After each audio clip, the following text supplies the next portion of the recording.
in my opinion, Cathy Engelbert's not going to survive this as the commissioner. I don't believe the Napheesa Collier pipe bomb that she dropped the other day, where she channeled the spirit of Caitlin Clark, unbeknownst to Clark, but knownst to Collier. Nonetheless, when Caitlin Clark calls for new leadership, that's the story they wanted you to believe, that Caitlin Clark, the face of the league, was the silent force behind a coup to oust WNBA Commissioner Cathy Engelbert. For weeks, you've been told that her silence was a weapon, that she was channeling her discontent through other players, and that she was waiting for the perfect moment to call for new leadership. But what if I told you that entire narrative was a lie? What if Clark did finally break her silence, but her real message was so professional, so disciplined, and so completely devoid of the drama they were selling that they had no choice but to ignore it and invent a war instead?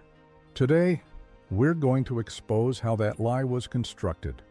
We are going to connect the dots, filter out the noise, and show you the on-the-record evidence that reveals what Clark actually said and did.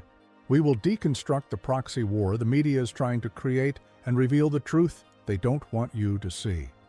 This is the real story of how Caitlin Clark's professionalism was twisted into a declaration of war. We're a community of narrative analysts here, so if you believe the story behind the story is the only one that matters, do me a favor and hit that like button. It's a huge signal that we're on the right track. All right, let's get into it. The narrative that took over the internet was simple and dangerously effective. They painted a picture of a league on the brink of collapse. On one side, you had Commissioner Cathy Engelbert, portrayed as a failed leader who had lost the locker room. On the other, you had the players, a unified force of rebellion with a silent leader. Caitlin Clark. Content creators and commentators ran with this story, framing it as an epic power struggle, a civil war. That's the language they used to turn a complex labor negotiation and a legitimate player dispute into a blockbuster drama. And in their version of the story, NBA Commissioner Adam Silver wasn't an overseer. He was the executioner, forced to step in and clean up the mess. The implication was clear. Adam Silver was stepping in to do what the WNBA couldn't: control the chaos and ultimately remove the commissioner. The story was just too good to fact-check. It had heroes, villains, and a ticking clock in the form of the upcoming CBA deadline. They told you players were ready to walk, that sponsors were panicking, and that the entire future of the league rested on whether or not Cathy Engelbert would be fired. And at the center of it all, they placed Caitlin Clark, casting her as the quiet kingmaker. They analyzed her social media. They read tea leaves in her every move. And they interpreted her disciplined focus on basketball as a cold, calculated silence. But as we, as narrative analysts, know all too well, the juiciest story is rarely the truest one. And to find that truth, we have to start by filtering out the noise and listening to what the key figures actually said. So let's start with the top of the pyramid, Adam Silver. The competitor videos framed his involvement as a hostile takeover, the final step before firing Cathy Engelbert. They made it sound like he showed up angry, disappointed, and ready to clean house. But the on-the-record statements tell a completely different story. Hello guys, it's your boy John the Liquidator coming back with another video, and it looked like Adam Silver is forced to speak out against Cathy Engelbert and the current. When Silver spoke to NBC Sports, he didn't come out swinging. He was diplomatic.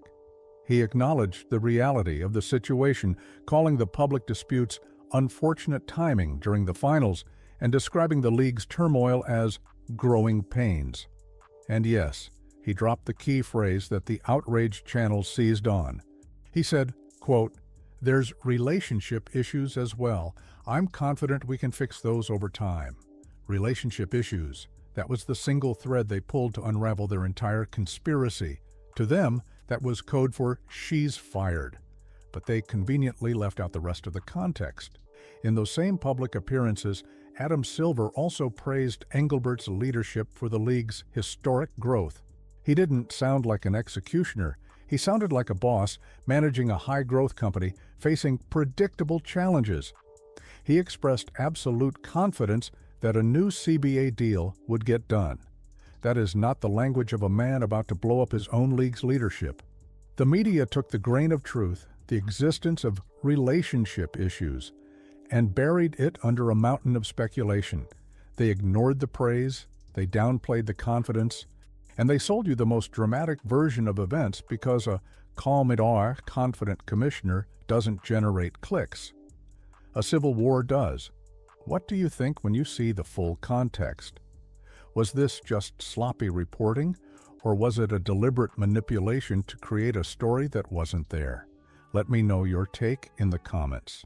So, if they were willing to twist the words of the most powerful man in basketball, what do you think they did with the supposed silence of the most famous woman in the league? That's where this story goes from a simple misinterpretation to a full-blown proxy war. This is where the entire manufactured narrative completely falls apart. The outrage-driven media built their story on a foundation of sand. The idea that Caitlin Clark's silence was a political statement, a carefully orchestrated move in a high-stakes chess match. They sold you the image of a silent warrior biding her time. The truth? She hasn't been silent. She's been a professional. And her on-the-record statements, her actual breaking of silence, are the smoking gun that proves the media was pushing a fiction.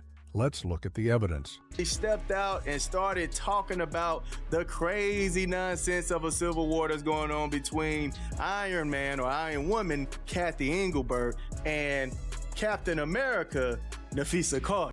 This is what we know for a fact. After the controversy between Napheesa Collier and Cathy Engelbert exploded, reporters directly asked Clark for her take. This was her moment, the one the drama channels were waiting for. If she wanted to call for a firing, this was her chance, but she didn't. First, she confirmed that she had not been contacted by Commissioner Engelbert at all following the incident. That's a powerful, factual statement. It's not an attack, it's a simple, verifiable piece of information that speaks volumes on its own. Second, when asked about Collier's criticism of the league, Clark gave a measured, diplomatic answer. She acknowledged that Collier had raised valid points. That's a sign of respect for a veteran player and the WNBPA president, not a declaration of war against the commissioner. She supported her colleagues' right to speak out without co-signing a call for regime change. And third, and this is the most critical piece of the puzzle, she immediately pivoted. In the same breath, she shifted the focus to her recovery from injury and her commitments to USA basketball. This is not silence. This is a statement. This is a generational talent under the brightest spotlight the sport has ever seen, making a conscious choice to disengage from the media-fueled drama and focus on her job. She drew a clear boundary.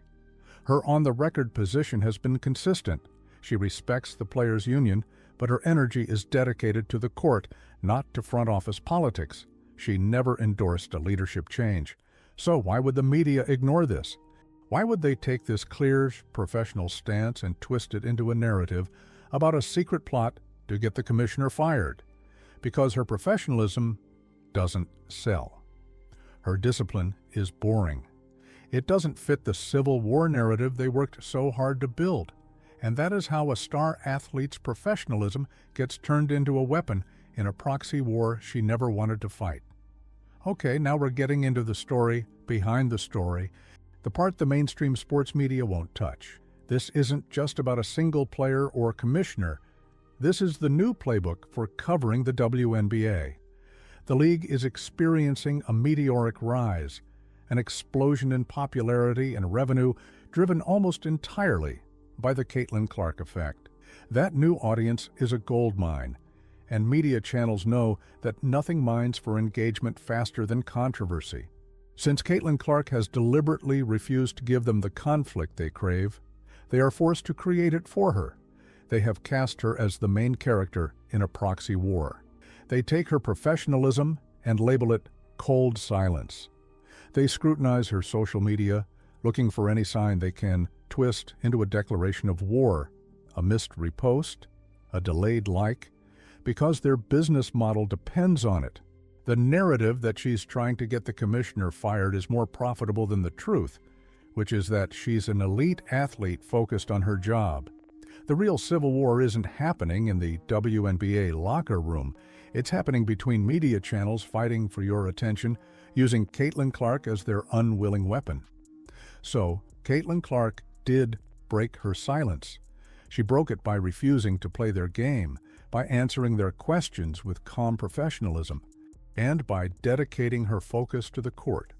Her true statement wasn't a call for a firing.